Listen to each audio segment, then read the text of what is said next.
Hi, and welcome to another episode of Hot Takes with me, the Silver Fox.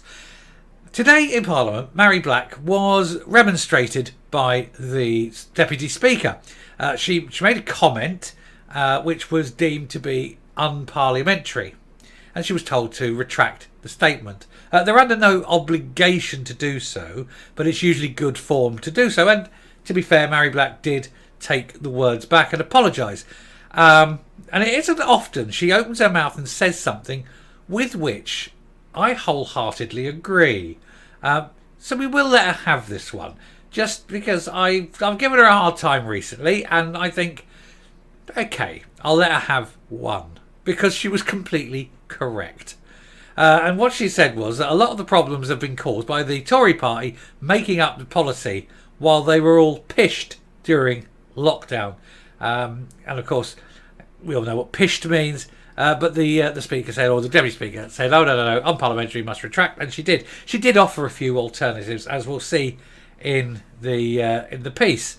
But it just, as I was reading it, where I'm going is, as I was reading it, it reminded me of a tale I heard many years ago about somebody in Parliament saying something and being forced to retract it, and it was ever so funny, and I shall regale you with it.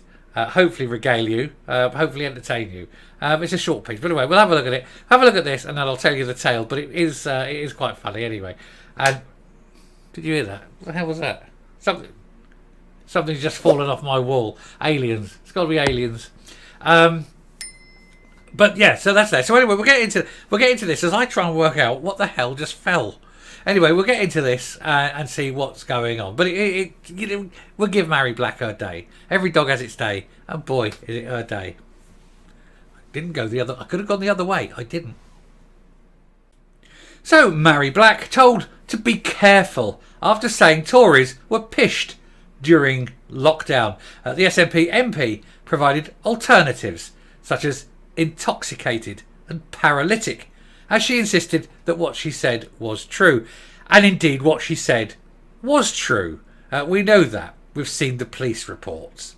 SNP MP Mhairi Black was told off by the Deputy Speaker on Tuesday after swearing during a debate in the House of Commons. The MP for Paisley and Renfrewshire South accused the UK government officials of being pished during lockdown parties when she was reprimanded by Rosie Winterton. And we'll see that there's Rosie. I'll just pull this up a bit. There's Rosie there in her Deputy Speaker role, sort of laying down the law. But it's quite right. You can't really say it. I mean, they do have rules. They do have rules. But pished is not the same as pissed. Let's be honest. But while speaking at an opposition day debate on food inflation, Black took aim at the levels of poverty in the UK. The SNP Deputy Westminster leader described the rise of food banks as a symbol that the welfare state is failing. And yet her party's policy is more welfare state. You know, you can't have it failing and want more. Anyway, attacking the Conservatives, she said, "This is a dangerous government making bad decisions on top of a global pandemic. But mind you, we shouldn't be surprised given they seem to have been pished half the time at parties in number 10. Laughs were heard from the SNP MPs and probably others in the House as Black continued. So as I said, there's an element of truth in the war, in that the war in Ukraine, for instance, has also... And then at that point, she was interrupted by the Deputy Speaker of the House, who asked her to apologise for using the Scots swear word. She said, Rosie Winterton said, "I should just say to the Honourable Lady that she must not use language like that," she said. "Please don't. I hope you will apologise." Offering alternatives, Black replied, "They were inebriated, they were intoxicated, they were paralytic at parties in number 10. Is that all right?" Winterton said that Black could continue speaking, but warned her to be quite careful with her language. Black said, "I don't see what I said that wasn't true, Madam Deputy Speaker, but I will take it back."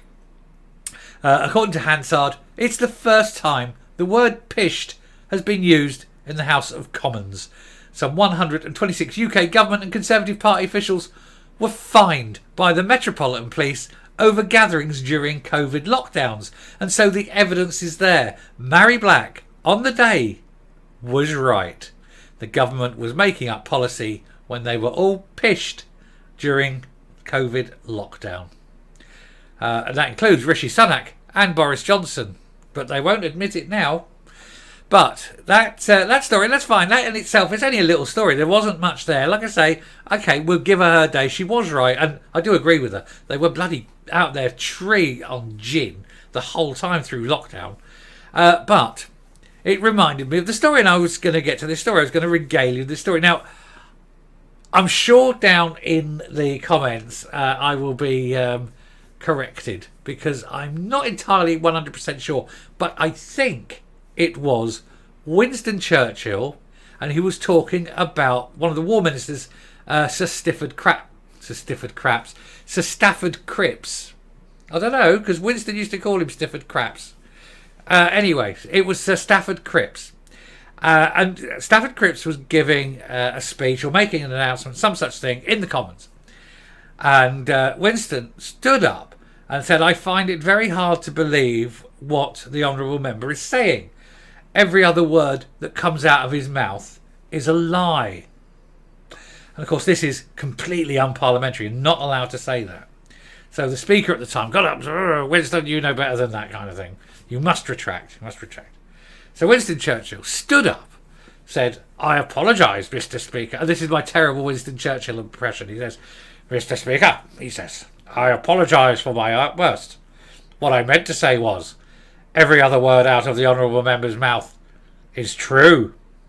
And of course the Commons went wild and went laugh, and I had to wait down. And then of course the Speaker went, "You can't say that either." But Winston then retracted it all. But he'd made his point, and everybody remembered it. I can't say everything. Every other thing is a lie. No, but every other thing is true. It was just that. Now, like I say, I think it was Winston. I think it was Stafford Cripps. But I'm sure that somebody underneath will correct me if I'm wrong. Anyway, I shall round off there and come up. But yeah, okay. Well, let her have today. One day. Business as usual tomorrow, though, Mhairi. There you go. I said it was a quick one. It's not often you can put Mhairi Black and Winston Churchill into the same sort of sentence, is it? They're a pair more different you could not meet. So yeah, there we are. But I mean, she was right. She was funny. We'll give her a due. Like I say, everyone gets one. She's had hers.